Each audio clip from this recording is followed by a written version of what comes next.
इसका fourth part है, इसमें हमें ये एक पैरेललोग्राम दिया हुआ है, ठीक है, जिसका कोई नाम नहीं दिया हुआ। आप चाहो तो नाम दे दो, आप चाहो तो नाम ना दो, तब भी कोई दिक्कत नहीं है, ठीक है। यहाँ पर हमें एक्स वाई जेड की वैल्यू निकालनी है, तो सबसे आसान क्या है, वाई निकालना। तो यहाँ पे सीधे सीधे जो वाई है वो कितने के बराबर हो जाएगा, 80 डिग्री के। क्यों? क्योंकि जो अपोजिट एंगल्स होते हैं आमने सामने के वो बराबर होते हैं एक पैरेललोग्राम में, ठीक है। तो रीजन क्या आएगा यहाँ पे, opposite angles of a parallelogram.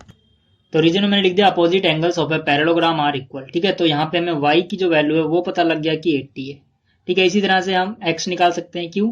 क्योंकि यहाँ पे x और 80 इन दोनों को जोड़ोगे अगर आप, ये साथ साथ के एंगल है, एडजेसेंट एंगल है, तो इनको जोड़ो कितना आता है, 180 आता है। तो यहाँ मैं लिख सकता हूँ x plus 80 is equal to 180।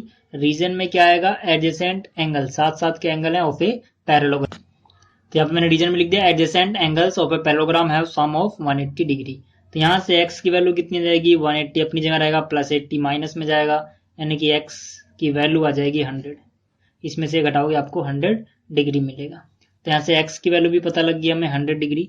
z के निकालने के बहुत से तरीके हैं, ठीक है।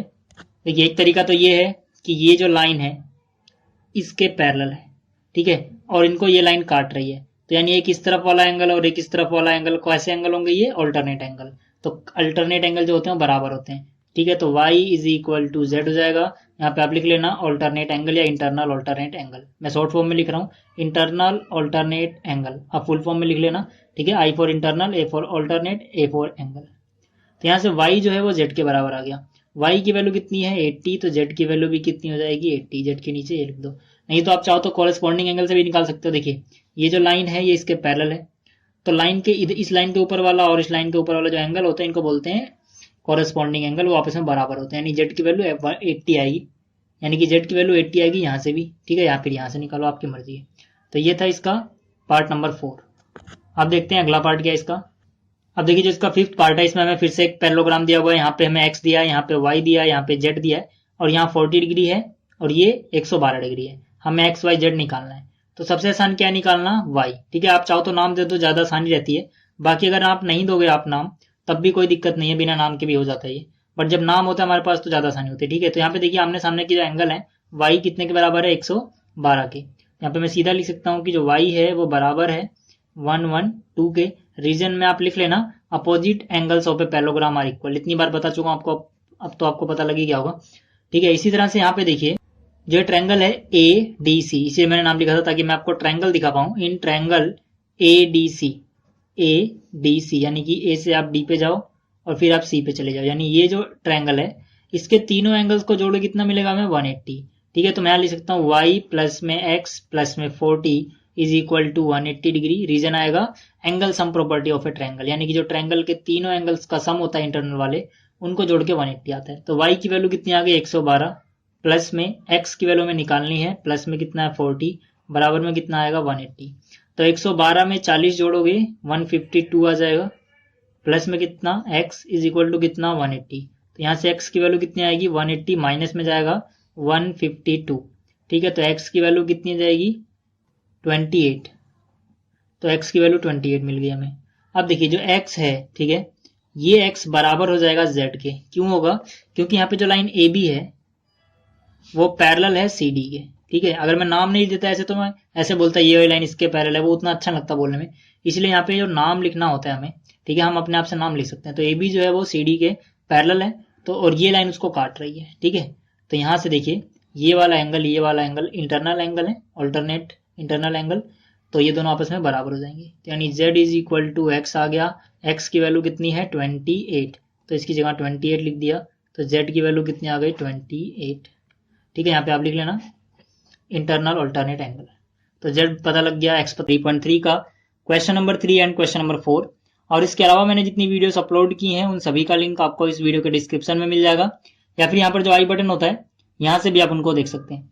तो शुरू करते हैं इस क्वेश्चन को। यहाँ पे हमसे बोला गया है कि क्या एक क्वाड्रिलेटरल ABCD पैरेललोग्राम हो सकता है अगर, पहली कंडीशन दी हुई है, अगर angle D plus angle B जो है वो 180 डिग्री के बराबर है। तो पहले इसी कंडीशन की बात कर लेते हैं। देखिए इस तरह के क्वेश्चन को करने के लिए सबसे पहले हम एक रफ फिगर बनाएंगे क्वाड्रिलेटरल की, और उसका नाम रखेंगे ABCD। नाम लिखते वक्त आपको एक बात ध्यान रखनी होती है कि आप किसी एक तरफ से ही चलते हो। जैसे कि अगर आप इधर से चल रहे हो तो इसका नाम ABCD ऐसे होगा, और अगर आप इधर से चल रहे हो तो इसका नाम ABCD ऐसे होगा।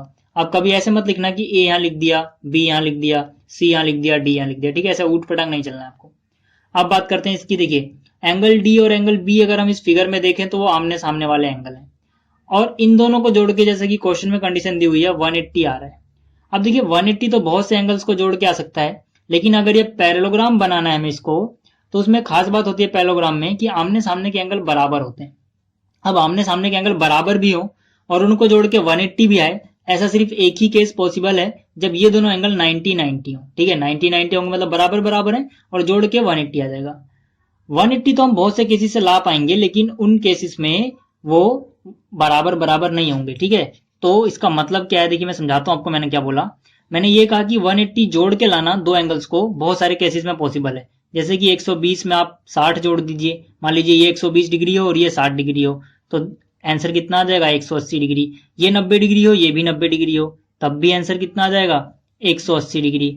इसी तरह से ये 100 हो, ठीक है, और ये कितना हो जाए 80 डिग्री, तब भी कितना आ जाएगा 180। ऐसे आप बहुत सारे केसेस सोच सकते हो। लेकिन यहाँ पर जोड़ के तो सबको ही 180 आ गया, लेकिन पैरेललोग्राम में मैंने अभी बताया था कि आमने सामने के एंगल बराबर होते हैं।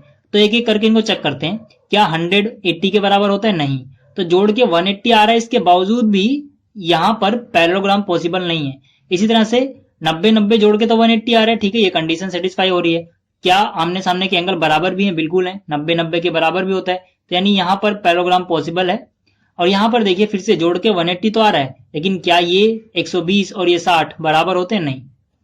तो हम क्या बोल रहे हैं यहाँ पे कि अगर हमें सिर्फ इतना पता है कि दो एंगल्स को जोड़ के 180 आ रहा है, तो हो सकता है कि वो पैरेललोग्राम हो, ठीक है, हो सकता है कि वो पैरेललोग्राम ना भी हो, ठीक है, यानी हो भी सकता है और नहीं भी। कब होगा? सिर्फ एक केस में हो सकता है, जब दोनों एंगल 90-90 के हों। बाकी के केसेस में वो पैरेललोग्राम नहीं होगा, भले ही जोड़ के 180 आता रहे, ठीक है। तो इसका आंसर हम क्या लिखेंगे, अब उसकी बात करते हैं। तो इसका आंसर हम लिखेंगे मे एंड मे नॉट बी, मतलब हो भी सकता है नहीं भी हो सकता है। For angle D plus angle B equal to 180, यानी कि एंगल डी और बी को जोड़कर 180 आ रहा है, तो ABCD will be parallelogram only when angle B equal to angle D equal to 90 degree. मतलब एक ही केस में होगा जब एंगल बी बराबर हो एंगल डी के और एक इसके बराबर हो 90 डिग्री के। बाकी के केसेस में पैरेललोग्राम नहीं होगा। तो ये था इसका पहला पार्ट। अब बात करते हैं इसके दूसरे पार्ट की।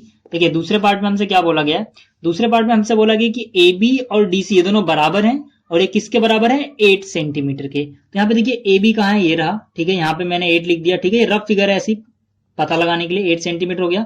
और डीसी, ठीक है, डीसी भी कितना हो गया? 8 सेंटीमीटर हो गया। एडी जो है वो 4 सेंटीमीटर है, एडी कितना है? ये 4 सेंटीमीटर है। और जो बीसी है वो 4.4 सेंटीमीटर है। हमसे पूछा कि क्या इस केस में ये पैरेललोग्राम होगा? नहीं होगा, ठीक है, इसका आंसर क्या आएगा? नो। क्यों आएगा? क्योंकि देखिए पैरेललोग्राम में आमने सामने की साइड बराबर होनी चाहिए। इसमें ये वाली साइड 8 सेंटीमीटर है, इसके सामने वाली 8 सेंटीमीटर है, वो तो ठीक है, लेकिन यहाँ पर ये 4 सेंटीमीटर और ये 4 नहीं है, ये 4.4 है। तो यहाँ पे आमने सामने की साइड बराबर नहीं हुई, जबकि पैरेललोग्राम में दोनों जोड़े जो हैं ये इसके बराबर होना चाहिए और ये इसके बराबर होना चाहिए, ऐसा नहीं है। तो इसका आंसर क्या आएगा? नहीं है, ठीक है ना। तो इसका अगर आप पूरा आंसर लिखना चाहो तो आप लिख दो नो एज माने जैसे कि यहाँ पर जो एडी है वो बराबर नहीं आया, ठीक है, एडी किसके बराबर नहीं आया? बीसी के। तो ये था इसका दूसरा पार्ट। और जो इसका तीसरा पार्ट है, इसमें हमसे पूछा गया है कि अगर एंगल ए 70 डिग्री हो और एंगल सी जो है वो 65 डिग्री हो। देखिए ए और सी जो है वो आमने सामने के एंगल हैं।